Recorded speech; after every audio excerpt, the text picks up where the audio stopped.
Question for you. When did you become a man? Do you remember the moment? Was it a particular day? Or did it happen gradually over time? I'm asking this question because honestly, I think there's a lot of guys out there that can't answer it. And I'm not saying they aren't men. I'm just saying that as a society, it seems we've moved away from marking the transition from boyhood to adulthood. Now, if you've watched my channel long enough, you probably know I was in the Boy Scouts. I achieved my Eagle Scout, but one thing I never achieved was the Order of the Arrow. I mean, it's not that I didn't want it, I just never had the opportunity. Which looking back, I'm kind of sad about because there was this whole ceremony about transitioning from being a boy to becoming a man. Now, jumping back to the question, for me, becoming a man was a series of events. There was that point when I was 16 and I decided to leave home, move out from my parents. They were leaving town. I wanted to stay and finish high school in Midland, Texas. And so I moved in with my aunt, who had a lot of physical difficulties, had horses. She had basically a small ranch. And for the next 2 years, I was the man of that house. I had a lot of responsibility, especially when it came to taking care of animals. Another step to becoming a man happened when I was 18. I graduated high school. I decided to go to college out of state, and I was signing all the paperwork. I took on all the financial responsibility for those student loans that helped me pay to go to school. And I remember that long bus ride from Midland, Texas to Cedar Rapids, Iowa, as I'm thinking, man, I am on my own now. And perhaps the biggest step to becoming a man when I took over my platoon in the United States Marine Corps. Now, I'd already been a Marine officer for 2 years, but I was an SNA, a student naval aviator. So I was pretty much responsible for myself, having fun. But when I blew up my sinuses and I got sent to the infantry, all of a sudden I got assigned a unit that was mine. And I was responsible for the morale and welfare of my men. And although I was a typical second lieutenant that didn't know his head from his ass, I did care about my guys and I made sure I took good care of them. And I think it was at that point that I truly all of a sudden understood what it meant to be a real man. Now, for you guys watching this video, obviously your life experiences very different than mine. However, I've got a strong feeling that the key principles of what it means to become a man we share in common.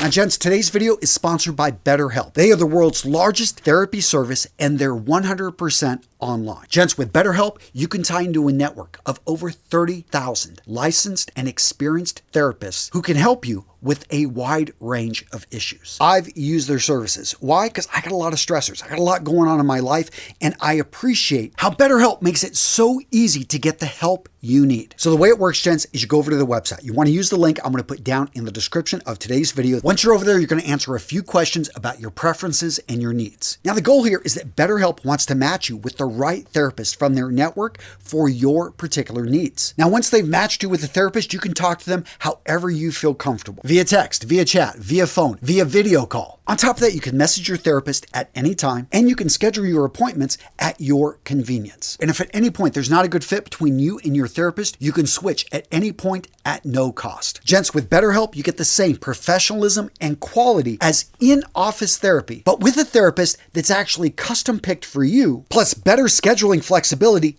at an affordable price. To get started, go to BetterHelp, that's BetterHelp.com/realmenrealstyle. Gents, over 4 million people have used BetterHelp to live healthier, happier lives. When you use this link, you will save 10% off your first month. So guys, go check them out. Great service. Again, I've used it. Highly recommend it. So the first principle, no surprises here, responsibility. Now, I'm defining responsibility here as taking charge of one's actions and their impact on both personal and community levels. So basically, we've got personal responsibility and then responsibility for your community, for your environment, for the situation around you. Yeah, at a very early age and quickly, a lot of us learn personal responsibility because other people, brothers and sisters especially, are keeping us in check. That being said, there are people out there that make it into their 20s, even their 30s, that don't understand this whole personal responsibility thing. Yeah, I'm sure some of you guys can let us know in the comments you've had a pretty bad roommate, or some of you guys that even work in the legal system, you see actually where this is to an extreme,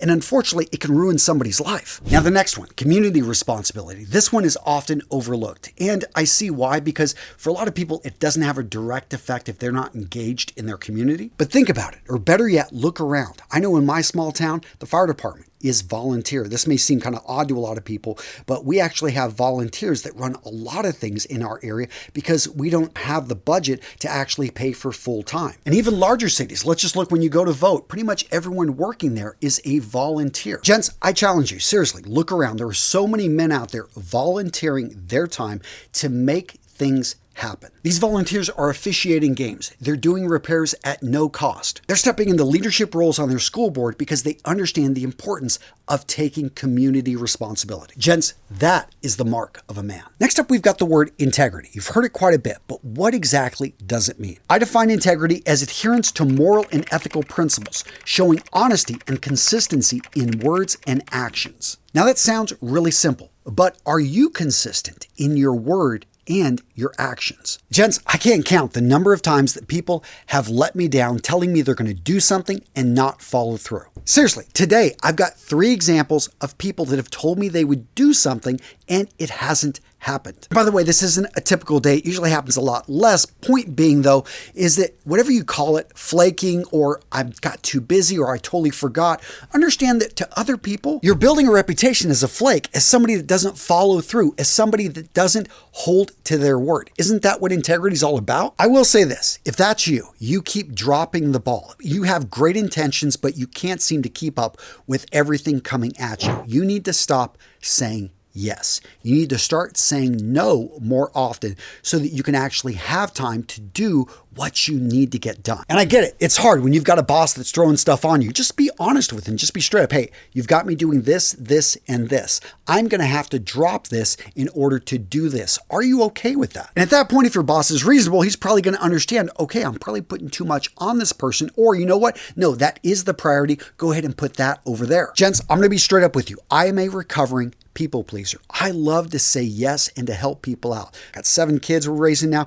I just don't have time for all these things that people are asking of me. No became my default answer. And I don't mean to be a prick. And I was really worried that people were going to be upset that I kept saying no. But I found out actually people respected it and they appreciated when I did say yes and I followed through fully. Gents, in my opinion, integrity is having the courage to say no so that when you say yes, you fully mean it and you can follow through. And that, gentlemen, is a great transition into the next principle I want to talk about, courage. So I define courage as the ability to face fear, pain, or uncertainty without being overcome by it. So being a kid of the 80s, growing up watching G.I. Joe, Transformers, I thought courage was Optimus Prime going on his last ride. You know what I'm talking about in the 1986 movie when he transforms and just goes through all of those Decepticons. Seriously, the guy is unstoppable. He's putting his life on the line. He is just blasting through and throwing those Decepticons to the left and to the right. To me, that was courage. That being said, very few of us are ever going to face an instance in which we're surrounded by Decepticons, Cobra, or basically we've got to pick up a weapon and defend ourselves. Courage like that is amazing, it's commendable, but it's rarely ever called upon based on the situations most of us find ourselves in. Now, the courage that we need to show, that we need to have, is oftentimes more like moral courage, and that's actually where you express your opinion, especially when your opinion goes against others and it is a belief that you hold strongly, and even though you know your company or the people you're with or your partner is going to disagree with you, you are going to say it anyway. You're going to say it tactfully. You're going to understand their point. You're going to, though, express, hey, I disagree with you here. This is the stance I've got to be clear that I would take, and this is why. I had an email just today. A guy on my team expressed this because he feels an action we're taking is not right, and I hear him. I don't think he fully understands the whole situation, but I appreciated the fact that he took this stance and he was very clear that he disagrees with our action here, and that's the kind of courage I think men need to show because there can be repercussions to taking this action. Courage isn't the absence of fear, because if you have no fear, you're probably a little bit unhinged, a little bit crazy. No, courage is facing that fear, understanding it, controlling it, and then taking steps in the direction you need to go anyway. Now, this next principle of manhood, I feel, is really underrated. It's not talked about a whole lot, yet it is key. It's something that we deal with as boys, we deal with as young men, especially when you're out there dating. It's something that you deal with as a man when you're out there looking for a job, when you start a company. You're going to deal with this your entire life, and how you react when this happens really is, I think, defines who you are as a man. Gents, what I'm talking about is how a man deals with failure, in particular, resilience. So resilience is defined as the ability to recover from setbacks and persist through challenges without losing hope. Now, I know a lot of you guys can probably relate to this, but it was high school sports which really built my early resilience. And I was a runner, so it's one of those things, there's only going to be one winner. We didn't get participation trophies. Now, I'm not digging on anybody, but seriously, we only got that first, second, or third medal. There was no,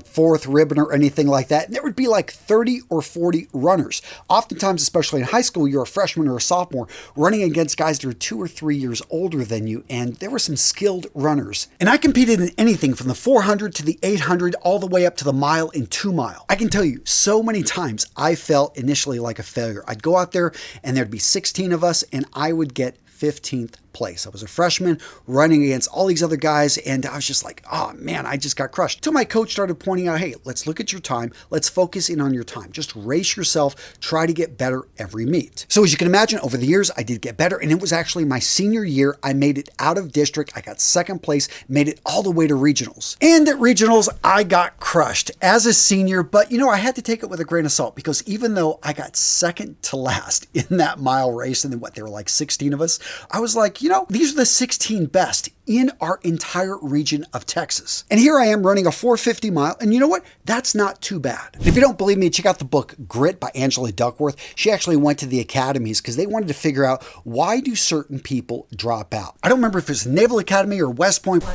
My wife is telling me it was West Point, but they were having an issue trying to figure out, why do people drop out of the first year? And they couldn't pinpoint it to their academics. They couldn't pinpoint it to their physical fitness. In any case, what she discovered is it was all about grit, aka resilience, the ability for these guys to be able to bounce back after failing, after not achieving. If they had great resilience, if they had good grit, if they could keep going and bounce back after failure, they were going to make it. If they couldn't do this, then they would eventually fail out. Gents, being able to bounce back, building up your resilience. And again, this is something that you can learn. This is something you can get better at. This is something you can improve. Guys, this right here is a hallmark of a successful man. What's that old saying? Fall down 7 times, get up 8. That right there, gentlemen, is the mark of a man who's not going to let life beat him. And at the end of his days, he's going to be able to look himself in the mirror and say, you know what? I gave it everything I had. All right, gentlemen, so if you enjoyed this video, you're going to love this one. Are you on the right path to becoming the man you know yourself to be? Had a lot of fun putting this video together. Check it out. It's a solid one. That's it, guys. Take care. See you in the next video. Boom. Come on. Yeah, go check it out.